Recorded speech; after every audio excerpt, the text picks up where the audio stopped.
ইনাগুৰেশ্যন কৰিছে মই তেখেতসকলক ধন্যবাদ জনাইছোঁ। সুন্দৰ এটা অফিচ মই আজিয়ে আহিছোঁ, নেশ্যনেল ইনষ্টিটিউট অফ বডলজি, এতিয়া ইনষ্টিটিউট অফ নেটিভ পিপল বুলি তেখেতসকলে কৰিছে। তো এইটো মানে বহুত ইয়াত ৰিচাৰ্চৰ স্ক'প আছে আৰু কমিউনিটিটো আগত লৈ যোৱাৰ কাৰণে বহুতখিনি কাম কৰিব পাৰে। সেইকাৰণে NIBৰ যিখিনি আমাৰ নেতৃত্ব আছে মই ধন্যবাদ জনাইছোঁ এই কামটো ইমান সুন্দৰকৈ কৰাৰ কাৰণে।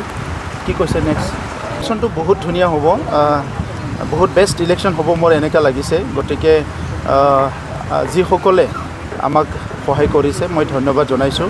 যোৱা 1.5 বছৰত বড়োলেণ্ড অঞ্চলত শান্তি ঘূৰি আহিছে, সকলো নিৰাপত্তা পাইছে আৰু উন্নয়নটো সঠিক পথত লাহে লাহেকৈ আগবাঢ়িবলৈ ধৰিছে।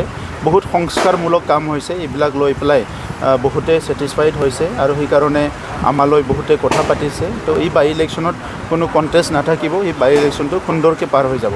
আজি এইটো বহুত ডাঙৰ এটা আনফৰ্চুনেট এটা কাহিনী যিটো ঘটনা হৈছে। অসমৰ বিভিন্ন প্ৰান্তত বিভিন্ন অঞ্চলত বেদখলবিলাক হৈ আছিলে। আমি মানে য'ত মানে মাটি পাওঁ, ক'ৰবাত মাটি দেখা পালে সেইবিলাক এৰিয়াটো দখল কৰোঁ। এইটো ভাল কথা নহয়, কাৰণ আজিৰ কথা নহয়, আমাৰ অহা যুগে যুগে আমাৰ মানুহবিলাকে ইয়াত থাকিব লাগিব। তো এই সময়ত আমাৰ খেতি পথাৰ, আমাৰ বিল খাল চববিলাক যদি আমি এনক্ৰ'চ কৰোঁ বা ইলিগেলি মানে যদি আমি এইবিলাক অকুপাই কৰোঁ, তেতিয়া অহা প্ৰজন্মৰ কাৰণে ইয়াত একো নাথাকিব।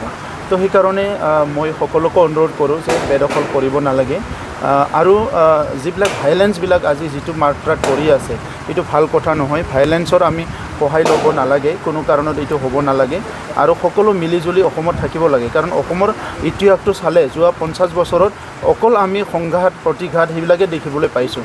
গতিকে আজি সংঘাত প্ৰতিঘাতবিলাক যদি হৈ থাকে এইটো ভাল কথা নহয়। কোনোবা কিবা কৰে আইনৰ সহায় লওক, আইন মতে যাওক, সেইটো আমি বিচাৰোঁ। বিলাকক শুভেচ্ছা জনাইছোঁ। আগৰ গুণোৎসৱকৈ এইটো গুণোৎসৱত আৰু যাতে কোৱালিটিটো আমাৰ বাঢ়ে সেইটো নজৰ ৰাখি পেলাই সকলোকে কাম কৰিবলৈ অনুৰোধ কৰিছোঁ।